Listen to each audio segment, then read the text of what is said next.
మనసును నువ్వు జాగ్రత్తగా కాపాడుకోవాలి. మనసు పలు పలు విధాలుగా పరిగెడతాది. అందుకే అంటాడు, పట్టణమును పట్టుకుని వాని కంటే తన మనస్సును స్వాధీనము చేసుకునేవాడే శ్రేష్ఠుడట.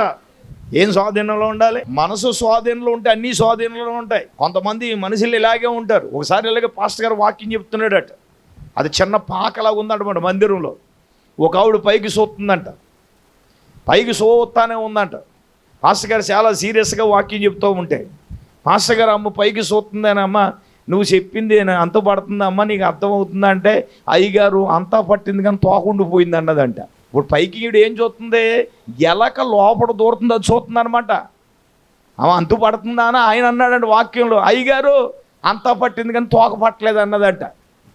ఈ బుర్రలకి ఇంకా అర్థం కాలేదు దేశరక్తి విజయం. తాటాకులోంచి ఎలక లోపల దూరుతూ ఉంది. అమ్మ వాక్యం అంతు పట్టిందంటే ఈవిడి వాక్యం మీద లేదు, దేని మీద ఉంది? ఎలక ఎలా దూరుతుంది, ఎలా దూరుతుంది, ఎలా దూరుతుంది అనేది చూస్తుంది అనమాట. మనసు దేని మీద ఉంది? వాక్యం మీద లేదు. ఇప్పుడు ఆయన ఏమన్నాడు?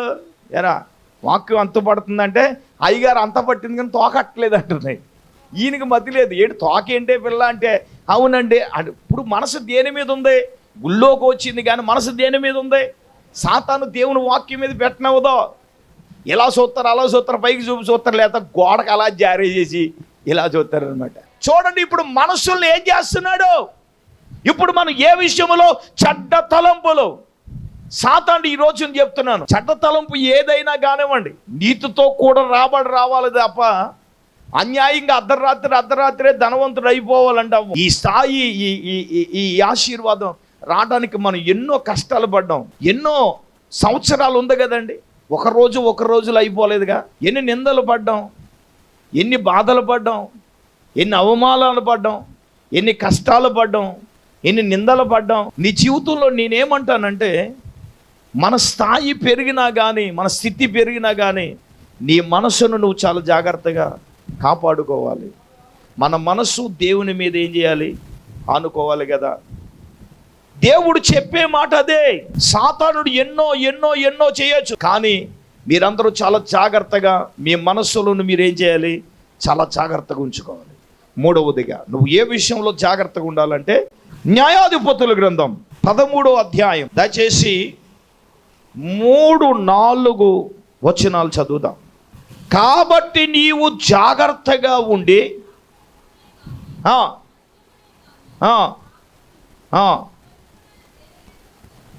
ఓకే హల్లెలూయ. దేని విషయంలో జాగ్రత్త పడాలంటమ్మా? ద్రాక్షారసం అంటే అర్థమైందిగా. మనోళ్ళు అది లేకపోతే ఉండలేదు. కొంతమందికి బళ్ళకి వేసి రక్తం వేసి ఎంత చెప్పినామండి, అర్థమవుతుందా? అది కట్ల పాము వల్లే కాటేసేస్తుందరా బాబు. ఒక రోజు ప్రసంగం చెప్పాను, కాటేసేస్తుంది కదా కిడ్నీలు అండి. ఇప్పుడు ఏడుతున్నారు చాలా మంది. ద్రాక్షారసము కానీ మద్యమే కానీ నువ్వు జాగ్రత్తగా ఉండు. మద్యమే కానీ, ద్రాక్షారసమే కానీ, మద్యమే కానీ అపవిత్రమైనది దేనిని కూడా నీవు తినకుండా నువ్వు జాగ్రత్త పడాలి. దేవునికి ఒకసారి పెద్ద స్తోత్రం చెప్పండి. మూడవదిగా దేవుడు ఏ విషయంలో జాగ్రత్తగా ఉండమన్నాడండి? పురుషులకేమో జాగ్రత్తగా మద్యము కానీ ద్రాక్షారసం కానీ త్రాగకుండా నువ్వేం చేయాలి? చాలా మంది మనం ఆడవాళ్ళు ఏడ్చేది దానికోసమే కదా, ఆ మార్పు కోసమే కదా. ఏమండి, సంపాదించిన సంపాదన అంతా కూడా ఈరోజు ఎంత భయంకరంగా పరిస్థితులు. ఈ రోజున అనేక కుటుంబాలు రోడ్డున పడి అనారోగ్యం పరిస్థితులు గుండా వెళ్ళిపోవడానికి, చిన్న వయసులోనే కిడ్నీలు ఫెయిల్ అయ్యి, ఏమండి లివర్లు ఫెయిల్ అయ్యి, దానికి కారణం నేను చెప్తున్నాను, మన ఆంధ్రప్రదేశ్లో ఏమంటే రికార్డు స్థాయిలో ఈ మద్యానికి అలవాటైపోయి దుర్మరణము పాలైన వారి సంఖ్య చాలామంది ఉన్నారు. ఇప్పుడు చెప్తున్నాను నేను, మీరు అడగొచ్చు దానికి దీనికి ఏంటంటే నిజమే. ఇప్పుడు దేవుడు ఏమంటున్నాడు? ఇంకో విషయం తెలుసా? ఒక రోజున మా తోలుళ్ళు గారు నేను మా పెనుగొండలో ఉన్నప్పుడు అక్కడ రాజు గారు అని ఒక ఆయన ఉన్నాడు. అప్పుడు పొలాలు విషయంలో ఆయన దగ్గరికి ఇంటికి వెళ్తే లేరు. ఆయనది బ్రాందీ షాప్ అక్కడ ఉన్నారు. అక్కడ ఉంటే వెళ్దామండి షాప్ దగ్గరికి అన్నాడు.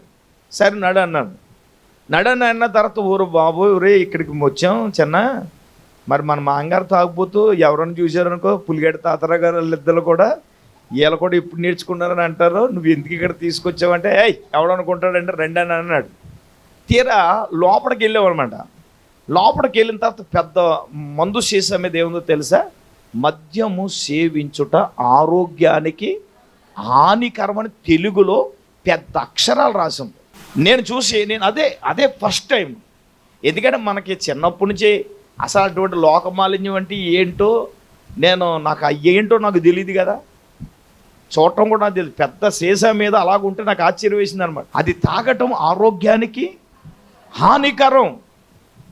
మరి ఒక డాక్టర్ గారు కోపం వచ్చేసింది. అందుకే ఆ దెబ్బతో మనోడి దగ్గరికి నేను వెళ్ళట్లేదు వైద్యం చేయించుకుంటాకి. మరి నువ్వు ఆడికి సిగరెట్ తాగద్దు, ఈడికి సిగరెట్ తాగద్దు, ఆడికి మందు తాగద్దు, ఈడికి ముందు తాగద్దు అంటున్నావు.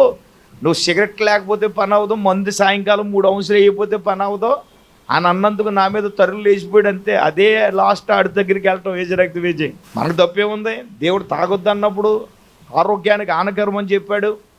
అపవిత్రమైనది తాకుండా నువ్వు జాగ్రత్తగా ఉండు. ఇప్పుడు ఏమన్నాడు? ద్రాక్షారసం కానీ మద్యం కానీ నువ్వు తాగొద్దు. తర్వాత ఇంకేమన్నాడు? అపవిత్రమైన దానిని తినకుండా నువ్వేం చేయాలి? విశ్వాసులారా, అపవిత్రమైన దాన్ని నువ్వు తినకుండా నువ్వేం చేయాలి? జాగ్రత్త పడాలి. కక్కుర్తి పడకండి. ఏసు రక్త వేజేయి. పోతు మాంసం కావాలంటే కొనుక్కు తిను. ఎందుకంట ఆ కక్కుర్తి ఎందుకు? తిని అనారోగ్యం దేవుడు ముట్టకూడదంటే, అపవిత్రమైంది అని తినకూడదంటే, దాని విషయంలో మన తిండి విషయంలో ప్రతి దాని విషయంలో దేవుని వాక్యం ఏం చెప్తుంది? నువ్వు జాగ్రత్త పడు. తిండి విషయంలో వాక్యం ఏం చెప్తుంది? నీవు జాగ్రత్తగా ఉండు. ద్రాక్షారసమే కానీ మద్యమే కానీ త్రాగకుండు. తర్వాత ఏంటమ్మా? అపవిత్రమైంది దేనిని ఏం చేయకూడదు? తినకూడదు. చాలా జాగ్రత్తగా ఉండాలి. సైతాన్ ఏం చేస్తుంది? నువ్వు తినవు కదా, ముందు మీకు తీసేసావు. ఏం తీసేసారంట చెప్పండి. అసలు ఏమన్నా వండుకున్న దాంట్లో ముందు ఎవరికి తీస్తారు బేబీ చెప్పమ్మా? అంతే కదా మరి. దేవునికి స్తోత్రం. అంటే దాని లెక్కలు ముందు తీసారండి. నువ్వెవరో? అయ్యో ఎంతలో వేస్తున్నారు. దేవునికి స్తోత్రం. అమ్మ నువ్వు తెలీదు, నువ్వు తినమని తెలిసి కదా. ఇవిడు ఎక్కేసింది ఎక్కడికో ఏజే రక్తమే ఏజేయి. హల్లెలూయా. సైతాన్ మనకి ఇండికేషన్ ఇచ్చేస్తా. నువ్వు తినమని తెలిసి చూసావు ఎంత భక్తురాలో, ముందు నీకు తీసేసింది. అయితే పర్లేదు తినేయచ్చు అంటుంది. మరి సాతాన్ ఇండికేషన్ ఏంటి? అదే కదా. చెప్పండి ఏంటి? మనం ఏంటి అది పెడితేనే అపవిత్రం అని మనం అనుకుంటాం. అసలు చేసిందే ఆ అకేషన్కి చేస్తే దాని గురించి చేసినట్టే కదా. అదే అకేషన్ గురించి చేసినట్టు దాని గురించే అదే అని క్లియర్గా తెలుసు. మరి ఇప్పుడు సైతాన్ ఏం చేస్తుంది? తిను పర్లేదు, పెడితేనే అది అపవిత్రం. దానికి పెట్టకుండా ముందే మీకు తీసాం కాబట్టి అది అపవిత్రం. ఒకసారి ఆవిడ బెల్లం తాలికి తినేసింది ఏజ్ రక్తం ఇచ్చి. అంతే మొత్తం రీడైజెషన్ వచ్చేసింది. అంటే నీరసం వచ్చేసింది. మొత్తం చిల్లలు ఎక్కింతకి 3000 అయింది ఏజ్ రక్తం ఇచ్చే. దేవుని సన్నిధిలో యథార్థంగా ఒప్పుకుందాము. ఏజ్ రక్తం ఇచ్చే. చెప్పండి గట్టిగా హల్లెలూయా. పోతే 100 150 రూపాయలు వచ్చి చేసుకుంటే తినేసి పోయే నీకు అంత ఇష్టమైతే. అది మరి 3000 అయ్యింది ఏసు రక్తమే ఇచ్చేయి. హాయ్ బాబాయ్ ఇంకెప్పుడు తిన బాబాయ్ బుద్ధి వచ్చిందనమాట. తోతుందా మీకు? అంతగా బైబిల్ చెప్తుంది అపవిత్రమైన దాన్ని నువ్వు తినకుండా నువ్వేం చేయాలి? నోటికి కొంచెం తాళం పెట్టుకోవాలి, మనం కంట్రోల్ పెట్టుకోవాలి. వాక్యం చెప్తుంది ఏంటంటే నువ్వు చాలా జాగ్రత్తగా. పూర్వకాలం ఎంత ఎక్కువ తింటే అంతకాలం ఎక్కువ కాలం బతికేవాళ్ళం. అమాయకంగా ఇప్పుడు చెప్పండి, నువ్వు ఎంత తక్కువ తింటే అంత ఎక్కువ కాలం బతుకుతావు. అర్థమవుతుందా? దొరికిందని వేసేస్తే ఏసు రక్తం వేసేయి. అర్థమవుతుందా? నోటికి కంట్రోల్ కత్తి పెట్టుకోవాలి. 40 దాడితే కత్తే ఏసు రక్తం వేసేయి. నిజమండి. దేవుని వాక్యం చెప్తుంది తిండి విషయంలో దాని విషయంలో నువ్వు ఎలాగుండాలి? జాగ్రత్తగా ఉండు. అందుకంటాడు యోబుతో ఏమంటాడు? 8వ అధ్యాయం 5వ వచనంలో నువ్వు జాగ్రత్తగా దేవునిని వెదికిన ఎడలా సర్వశక్తుడకు దేవుని నువ్వేం చేయాలి? జాగ్రత్తగా నువ్వేం చేయాలి? బ్రతిమాలాలి. దేవునికి స్తోత్రం. దగ్గరగా చెప్పండి. మనం ఏం చేయాలండి? చాలా జాగ్రత్త కలిగి ఉండాలి కదా.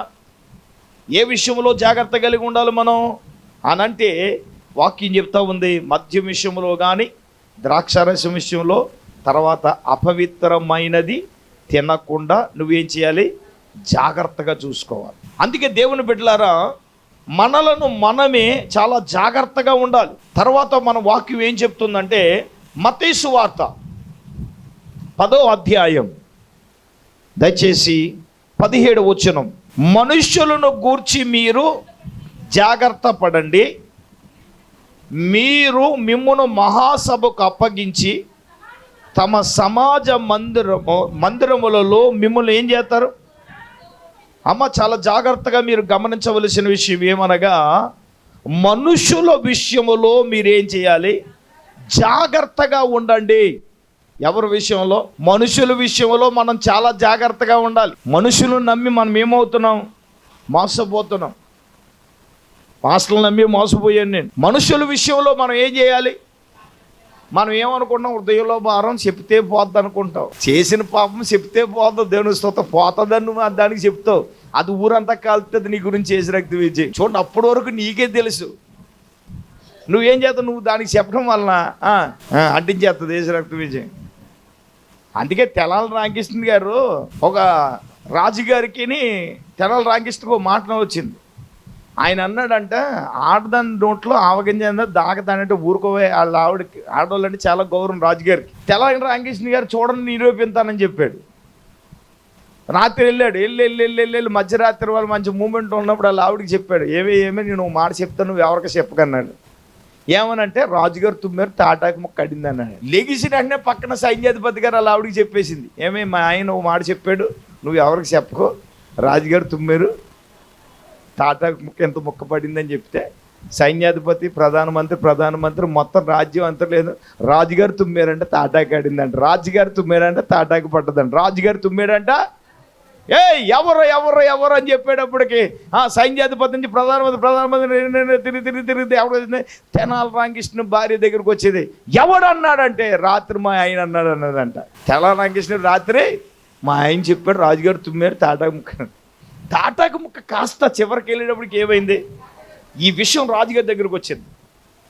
ఏమండే, రాజుగారి దగ్గరకు వచ్చేటప్పటికి ఎవడ్రా నేను తుమ్మడం ఏంటి, తాటా ముక్క అంటడం ఏంటంటే, ఇంతకీ ఎవరయ్యా అంటే తెనాల రామకృష్ణ గారి మీద పడింది సీటు. అడిగారు, 7 సంగీతాలు 7 సంగీతాన్ని మీకు చెప్పానుగా, ఆవగింత అన్నమాట దాగుతుందని చెప్పానా, మా ఆవిడతో శివులు చెప్పాను, నువ్వు ఎవరికి చెప్పకో, రాజుగారు తుమ్మేటి తాటాక ముక్కల్లా కాస్త ఏమైపోయింది, చివరికే తాటాక అయిపోయింది. ఇప్పుడు అర్థమైందా మీకు? నువ్వేమో చెప్తే పాపం చేసిన పాపం చెప్తే పోద్దని నువ్వు చెప్తావు ఆవిడ దగ్గర, మొత్తం ఆవిడంతా ఏం చేస్తుంది చెప్పండి? దానికి అడ్వర్టైజ్మెంట్ అక్కర్లేదు, పబ్లిసిటీ అక్కర్లేదు, ఆవిడ పెద్ద పబ్లిసిటీ. అర్థమవుతుందా? మనం ఏం చేస్తాం? మాయా మర్మం తెలితే కొన్నానని చూపించేస్తాం, రక్తం వేజేయం. హల్లెలూయా. మనుషుల విషయంలో మనం ఏం చేయాలా?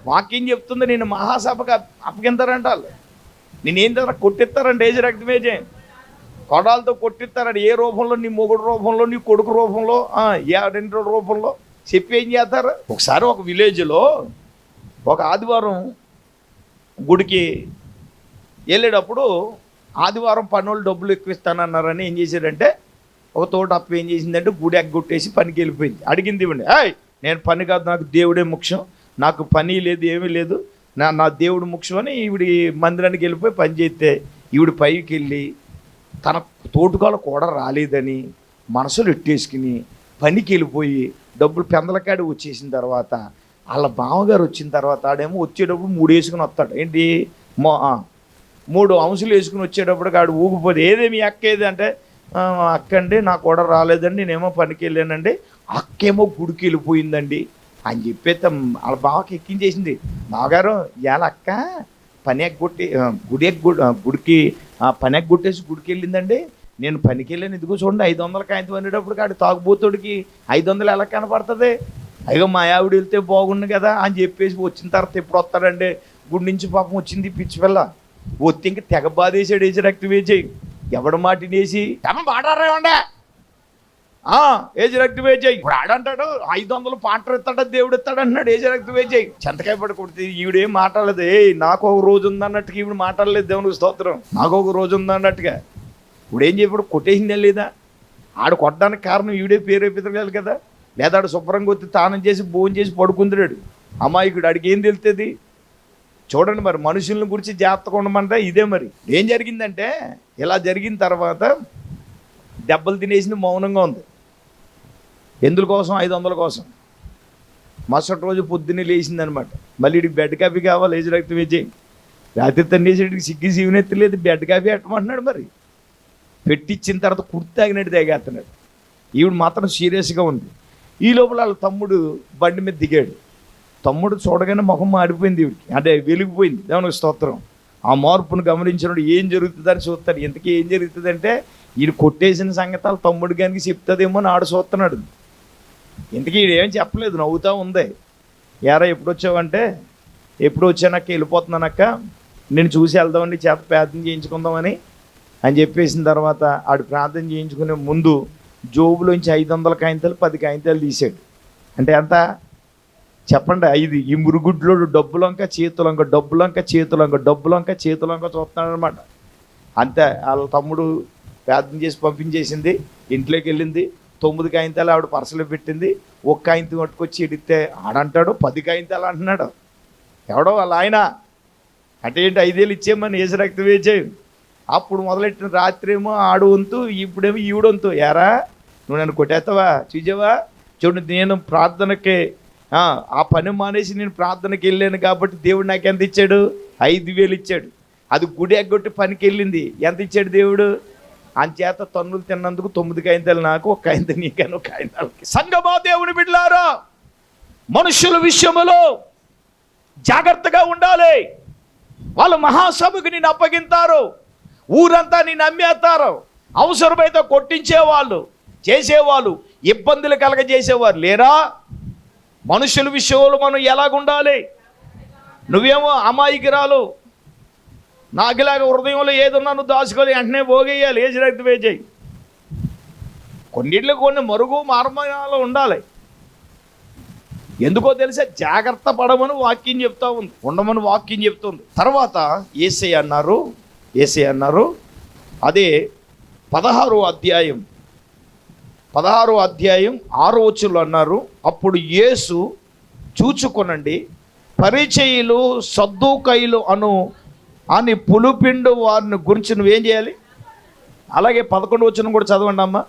నేను రొట్టె గురించి మీతో చెప్పట్లేదని గ్రహింపరు, పరిచయుల గురించి సద్దూకయ్యులను వారు పులిసిన పిండి గురించి జాగ్రత్త పడండి అని చెప్తున్నాడు. 12వ వచనం. అప్పుడు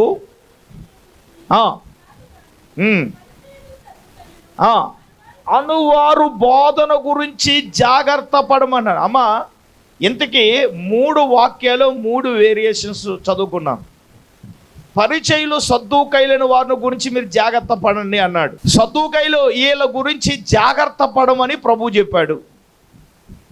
12వ వచనంలో ఒరే బాబు, సద్దూకయ్యులు పరిచయులు అను బోధన గురించి. దేని గురించి అంటే భిన్నమైన బోధలు ఈ లోకంలో రాబోతున్నాయి. సంగమా, మనం గమనించాలి.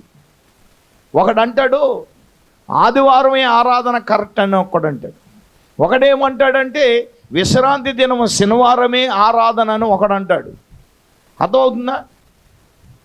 రకరకాలైన భిన్నమైన బోధలు మన విశ్వాసాన్ని, ఆత్మీయతను, పరిశుద్ధతను కోల్తే వచ్చి భిన్నమైన బోధలు ఈ లోకంలో రాబోతున్నాయి. ఆ బోధల విషయంలో ప్రభు ఏమంటున్నాడు చెప్పండి? ప్రతి కల్పింపబడిన ఉపదేశం కాదు. ఈ బోధల విషయంలో మిమ్మును మీరే ఎలాగుండాలి? జాగ్రత్త పడాలి. రకరకాలైన భిన్నమైన బోధలు, మన విశ్వాసాన్ని కూలదోసే బోధలు, వాళ్ళు కూడా రెఫరెన్సులు వాక్యంలోనే చూపిస్తారు. మనకి ఎలాగనిపిస్తాయి? వాళ్ళ కోణంలో వాళ్ళకి అది కరెక్ట్ అయితే మన కోణంలో మనది కరెక్ట్ కదా. అది ఏం చెప్తాడంటే కరెక్ట్ అని ఒప్పింపజేయడానికి. నేనేమంటానంటే అటువంటి బోధల విషయంలో మనం ఏం చేయాలి? జాగ్రత్త పడాలి. మనం ఏ బోధ విని మారు మనసు పొంది రక్షించబడ్డామో ఆ బోధలోని మనం ఏం చేయాలి? కడ వరకు అదే విధంగా ఉండాలి. నేనేమంటానంటే చెప్పే బోధ ఏదైనా దేవుని వాక్యానికి ఆ బోధ అనుగుణ్యంగా ఉండాలి. అంటే ఈ పరిచయులు, ఈ సద్దూకయ్యులనే వారి బోధల విషయంలో మనం ఏం చేయాలి? జాగ్రత్తగా ఉండమని వాక్యం చెప్తుంది. సాతానుడు ఏం చేస్తున్నాడంటే బోధలలో కలిపి చెరిపేస్తున్నాడు. కొంతమంది బోధలు ఏమీ అర్థం కాదు. నేను వెళ్ళి కొన్ని సంఘాలకు వాక్యం చెప్తా ఉంటే ఎంత విపులంగా చెప్తున్నారు అయ్యగారు అంటున్నారు. అవును, మరి మనం చెప్పే వాక్యం ఎలాగుంటుంది? అప్పుడే వచ్చిన అన్యుడికి కూడా సామాన్యమైన భాషలో, అర్థమైన శైలిలో ఏమంటే అర్థమయ్యే ఉపమానముతో అర్థమయ్యే బోధ చేస్తాం సహజంగా. ఓకేనా? ఇప్పుడు మనం తీసుకున్న అంశం ఏంటి? జాగ్రత్త పడండి. మీరు జాగ్రత్త పడితేనే మీరు ఏమవుతారు? వర్ధిల్లుతారు. అంటే మనము ఏ విషయములో జాగ్రత్త పడితే వర్ధిల్లుతామో దేవుడు ఒక్కొక్కటిగా మాట్లాడుకుంటూ వస్తూ ఉన్నాడు. ఒకటి, విగ్రహాల విషయంలో జాగ్రత్త పడాలి అన్నాడు. రెండు, చెప్పండి, రెండు, చెడ్డ తలంపులు మీ మనసులో పుట్టకుండానట్లు మీరు ఏం చేయాలి? జాగ్రత్త పడాలి. మూడు, అపవిత్రమైన మద్యమును కానీ ద్రాక్షారసం కానీ అపవిత్రమైన దానిని తినకుండా నువ్వేం చేయాలి? జాగ్రత్త పడాలి. 4, మనుషుల విషయంలో నువ్వేం చేయాలి? చెప్పాలి. మనుషుల విషయంలో ఏం చేయాలి? నువ్వు జాగ్రత్తగా ఉండాలి. 5వది, మనుషుల యొక్క బోధలు, శాస్త్రులు, పరిచయులు అను బోధల విషయంలో మనం ఏం చేయాలి? చాలా జాగ్రత్తగా చూసుకోవాలి. సాతానుడు, అపవాది ఈ లోకములో భిన్నమైన బోధలు, ఏ బోధలో మనం రక్షించబడ్డామో, ఏ బోధలో మనం ఉన్నామో ఆ బోధలో కడ వరకు మనలను మనం చాలా జాగ్రత్తగా చూసుకోవాలి. ఈరోజు సాతానుడు ఏ విధంగా అయినా సరే మళ్ళీ మల్టిప్లై చేయాలని వాడు ఏం చేస్తాడంటే చూస్తున్నాడు. కాబట్టి ఏ బోధలోను దేనిలోను మనం పడకూడదు. 5, 6వదిగా మనం చూస్తే యేసయ్య అన్నారు, మత్తయి సువార్త 7వ అధ్యాయం 15వ వచనంలో మనం చూస్తే, అబద్ధ ప్రవక్తల విషయంలో జాగ్రత్త పడండి అని. చదవమ్మా 7:15. అబద్ధ ప్రవక్తలను గూర్చి జాగ్రత్త పడుడి, వారు గొర్రెల చరము వేసుకుని నీ యొద్దకు వత్తురు కానీ లోపల వాళ్ళు ఏంటంట? ఘోరమైన తోళేలట. చాలా జాగ్రత్తగా మీరు గమనించాలి.